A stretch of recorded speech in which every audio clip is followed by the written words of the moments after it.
I'm Gillian Huang from Newcastle University in the UK. I'm just very interested about these whole pictures of the world nuclear status at the moment. But I'm wondering, as energy consultant, how do you think about the ideas of this renewable energies being against in some way of parts of the world, such as in the UK, like building the wind farms, and local people protest against it.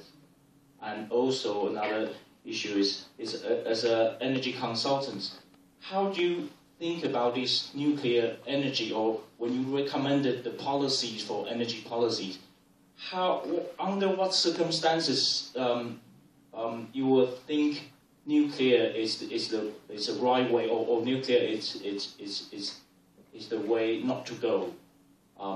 These two questions. Thank you.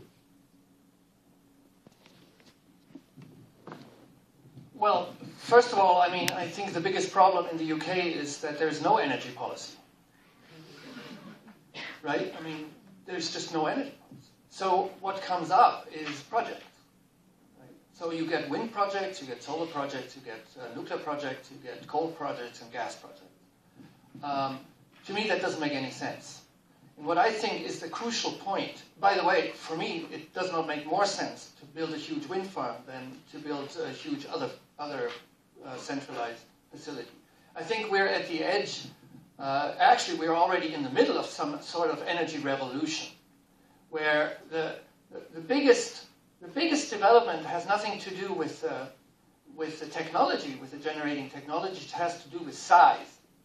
So we're basically shifting from a vertical integration of energy system to a horizontal one. So the whole logic of large-scale generating facilities, whether they're coal, they're nuclear, or gas, where you say you produce centrally, then you transport and distribute, and you basically rain kilowatt hours onto consumers. That's yesterday's concept. That's yesterday's concept. Tomorrow's concept is horizontal. And it's underway. It's not something that is futuristic. It's underway. Is to say, we don't have one utility per country. I think there's only one here, right? So one mega utility that has this vertical integration. But we have millions of electricity generators. By the way, not only electricity, but could be heat or cold or gas even, etc. And where the logic is horizontal, so you actually get an exchange. Producer and consumer doesn't mean anything anymore. You get consumers that will produce. Thus the term prosumer. Right? I mean, today we're talking about prosumers. We're not talking about consumers and producers anymore. If you look at a country like Germany, we have now something like 1.1 million, that's just rooftop solar installations. So you have 1.1 million electricity generators, right? That's actually competition for the big utilities. Because the investments today are not made by the utilities, they are made by households or farmers or municipalities or small and medium-sized industry. So the whole logic is shifting to a horizontal logic already. And that means it's like the internet, right? Nobody would think today, there's no competition internationally to build a Cray 5 or so, you know.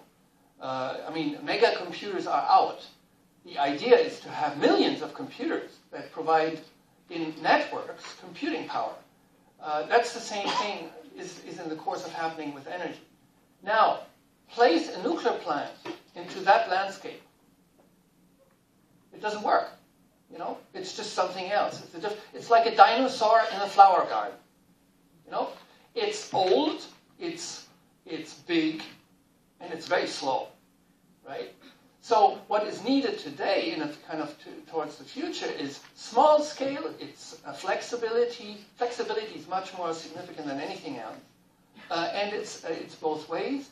It's you know, systemic designs that include storage, that include, you know, electricity to gas. I mean, innovation is more in that area, it's in the systemic area. And that's what I think is missing the most in countries like the UK, but everywhere. I mean, what is missing really is the system approach and the grid, change the grid.